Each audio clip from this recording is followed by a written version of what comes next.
تو جب ہمارے وکلائی آپس میں لڑ رہے ہوں اور آپس میں ایک دوسرے پہ اختلاف کر رہے ہیں اور ایک دوسرے کو وہ وغیردار ثابت کرنے بلیم گیم جاری ہے، تو پھر ہمارا وکیل ہمارا مقدمہ کیا لڑے گا؟ یہ ایک ہمارا المیہ ہے پوری سوسائٹی کا.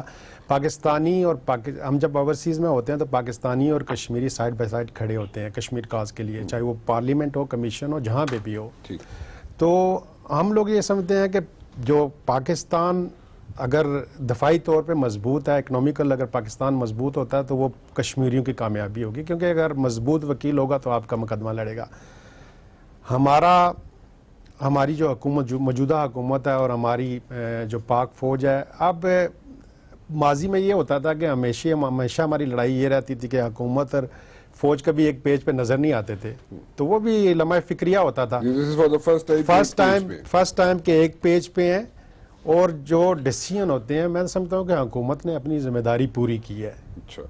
اب ماضی میں کیا ہوتا رہا ہے وہ بھی ایک میں اس پولیٹیکل اس میں نہیں جانا چاہتے، لیکن میں ان لوگوں سے یہ گزارش کروں گا کہ ابھی یہ جو ہمارا یہ پروگرام چل رہا ہے، اس میں موضوع گفتگو نواز شریف یا ماضی کی کرپشن نہیں ہونی چاہیے، کشمیر ہونا چاہیے. کشمیر کے لوگ آپ یہ دیکھیں کہ ابھی آپ لوگ انتظار کریں، میں آپ کے اس موقف سے بالکل ایگری ہوں کہ اب وہ لمحہ نہیں ہے کہ آپ انتظار کریں کہ کشمیریوں کا پھر قتل عام ہو اور آپ لوگ ڈیسیژن کریں. یہ وہ مومنٹ نہیں ہے. آپ دیکھیں کشمیری ابھی بھی مر رہے ہیں. آپ دیکھیں کہ کشمیریوں نے کوئی اس مومنٹ کے لیے کوئی تیاری نہیں کی ہوئی تھی. کیا ہونا چاہیے، کیا کرنا چاہیے؟ میرے خیال میں پاکستان جیسے وزیر اعظم کہتے ہیں کہ جناب میں جنگ کا اعلان کر دوں. میں تو کہتا ہوں کہ ابھی آپ کے پاس کیا آپشن ہے؟ آپ اقوام متحدہ میں جائیں گے، کیا ہوگا؟ آپ انٹرنیشنل کورٹ آف جسٹس میں ہیگ میں چلے جائیں، کیا ہوگا آپ کے لیے؟ آپ کو ڈیسیژن اگر آپ کے کشمیریوں کا قتل عام ہونے جا رہا ہے اور سٹل ہو رہا ہے، میں کہتا ہوں بھوک پیاس سے بھی تو لوگ مر رہے ہیں نا. ہاسپٹل لوگ نہیں پہنچ رہے کرفیو کی وجہ سے، اسکول نہیں جا رہے، بہت سارے سیریس ایشو ہیں. آپ کے پاس ذخائر نہیں ہے خوراک کے کہ آپ کو پتا تھا کہ مودی صاحب یہاں پہ آ کے یہ کام کرنے والے ہیں کشمیریوں کے ساتھ. تو پاکستان کا موقف واضح اور سٹرونگ ہونا چاہیے. اگر ہمارے کشمیریوں کا قتل عام اگر اب پھر دوبارہ ہوگا تو پھر ہمیں انتظار نہیں کرنا چاہیے. ہمیں جو بھی آپشن ہے، جو ہمارے وزیر اعظم نے، میں اس چیز کو اپریشیٹ کرتا ہوں کہ ہماری پارلیمنٹ کا سیشن ہو جہاں پہ متفقہ طور پہ، ٹھیک ہے جمہوری سسٹم میں نوک جھوک لگی رہتی ہے، اختلافات رہتے ہیں، یہی جمہوریت کا حسن ہے. So you want an ultimate step to be taken. میں کہتا ہوں کہ جی اس دفعہ کوئی فیصلہ ہونا چاہیے، ہم کشمیریوں کو مزید مرنے کے لیے نہ چھوڑا جائے، ان کشمیریوں کو جو کشمیر کے اندر رہتے ہیں. You think کہ یہ جو ڈپلومیسی آپ چینل کریں، اختیار کریں، ڈپلومیسی بھی کریں، لیکن موقف آپ کا کوئی سخت ہونا چاہیے. میں کہتا ہوں کہ پاکستان کو کشمیریوں کے لیے، کشمیریوں کی آزادی کے لیے اور کشمیریوں کی جان و مال کے لیے، And what strong step that could be? میں کہتا ہوں کوئی بھی اگر آپشن ہے تو آپ اس آپشن پہ جائیں. سچ ایز اگر آپ مجھے یہ بتائیں کہ اگر جنگ، آپ کہتے ہیں کہ جی جنگ نہیں ہونی چاہیے، تو پھر کشمیریوں کو مرنے دیں، انتظار کریں 1 لاکھ کشمیری اور شہید ہو جائے، تو اس کے بعد پھر آپ جو یہ باری جو ہے نا آج کشمیریوں کی. بریک لے لوں، پھر میں ذرا سردار صاحب سے بھی بات کرنا چاہوں گا اور حیدر زمان صاحب بھی بات کرنا چاہوں گا چھوٹی سی بریک کے بعد. ویلکم بیک جی. حیدر صاحب، ڈو یو ایگری ود سردار صاحب جی کہ ایک الٹیمیٹ سٹیپ لینے کی ضرورت ہے؟ جو پی ٹی آئی کی ترجمان ہیں انہوں نے غداری کے سرٹیفکیٹ بانٹنے شروع کر دیے یا وفاداری کے، which is very bad in taste. اور میں نہیں چاہتا تھا کہ میں آپ کے پروگرام میں یہ بات کروں کہ مسڈ کالیں کون دیتا رہا یا الیکشن سے پہلے مودی کے کون جانماز پہ کھڑے ہو کے دعائیں مانگتا رہا کہ یا اللہ مودی کو الیکشن جتا تاکہ کشمیر کا معاملہ حل ہو جائے. اگر یہی سلوشن مودی نے حل کرنا تھا اور اسی کی دعا مانگی تھی تو پھر پاکستان کے ساتھ محب وطن کون ہے؟ ہمیں آج یہ بات نہیں کرنی چاہیے. ہمیں دیکھنا ہے کہ جہاں پہ ہماری شارٹ کمنگز ہیں گورنمنٹ کی، اور ہیں، اس میں کوئی دو رائے نہیں ہے، اور جو تنقید ہم کر رہے ہیں، انڈین لیڈرشپ گئی تھی آج سے 1954 میں، جب انڈین لیڈرشپ گئی تھی 1954 میں جب یہ معاملہ ہوا پہلی باری، تو پاکستان دنیا میں ہماری ڈپلومیسی عروج پر تھی اور اس وقت انڈینز کو ہاتھ جوڑنے پڑے. آج انڈینز نے ڈپلومیٹکلی دنیا کو اتنا سنک ان کر لیا ہے کہ ان کی بربریت کشمیر میں جو ان کی دہشت گردی ہے، ہیومن رائٹس وائلیشن ہے، وہ کسی کو نظر نہیں آ رہی. تو یہ ہمیں انورڈ بھی دیکھنا ہے، اور جہاں تک ایک پیج پہ رہیں یا پیج 3 پہ رہیں اس کا کیا فائدہ پاکستان کو؟ اور آپ کرتارپور کھولتے رہیں، آپ مسڈ کالیں مارتے رہیں، لیکن آپ کی کوئی نہیں سن رہا. اور یہ جو اقدام کیا گیا ہے یہ بڑا سیریس ہے. یہ ڈپلومیٹک صرف اس کا سلوشن نہیں ہے. آپ کو اس کے اندر اپنے پارلیمنٹ میں اب یہ بھی سوچنا پڑے گا مبشر صاحب کہ کیا ہم اپنے آرٹیکل 1 کو تبدیل کر سکتے ہیں جہاں پہ آپ کی ٹیریٹری آف پاکستان ڈیفائنڈ ہے, کیونکہ انڈیا نے 370 ختم کر کے ٹیکنیکلی کیا ہے, انہوں نے اب آپ کا جو پانی ہے, جو آپ کا انڈس واٹر ٹریٹی ہے, وہ اب سیبوٹاج کر سکتا ہے, کیونکہ اب تو اس کی یونین ٹیریٹریز ہیں, وہ لداخ ویلی اور جموں و کشمیر. پہلے تو وہ ایک ڈسپیوٹڈ ایریا تھا, اب تو انہوں نے اپنی ٹیریٹری بنا لیا اور کسی بھی وقت وہ فلڈز کھول سکتے ہیں, کسی بھی وقت آپ کا پانی روک سکتے ہیں. So what سردار صاحب is saying, تو ہمیں حیدر صاحب what سردار صاحب لڑنا ہے. اور میں ایک بات کر لوں پلیز, نہیں آپ ضرور کریں, آپ کمپلیٹ کریں اپنی بات. میں سجیشن دینا چاہتا ہوں. جی ضرور کریں, میں صرف ایک بات پوچھوں بیچ میں کہ سردار صاحب جو سجیسٹ کر رہے ہیں, سردار صاحب از سیئنگ کہ یہ بیانوں سے اور یہ جو جس طریقے سے ڈپلومیسی کا جو طریقہ کار ہے اس کو استعمال کریں, ضرور کریں, لیکن اس سے علاوہ بھی کچھ کرنا پڑے گا آپ کو, نہیں تو پھر نہیں ہوگا, اس طرح کام کرنا پڑے گا. میں سردار صاحب لاتوں کے بھوت باتوں سے نہیں مانتے. اوکے, سو سردار صاحب کی بات کو انڈورس کر رہے ہیں آپ. لاتوں کے بھوت باتوں سے نہیں مانتے, ہمیں بالکل فورسفلی ریٹیلیٹ کرنا ہے. یہ نہیں تو پیلسٹائن بنا دیں گے.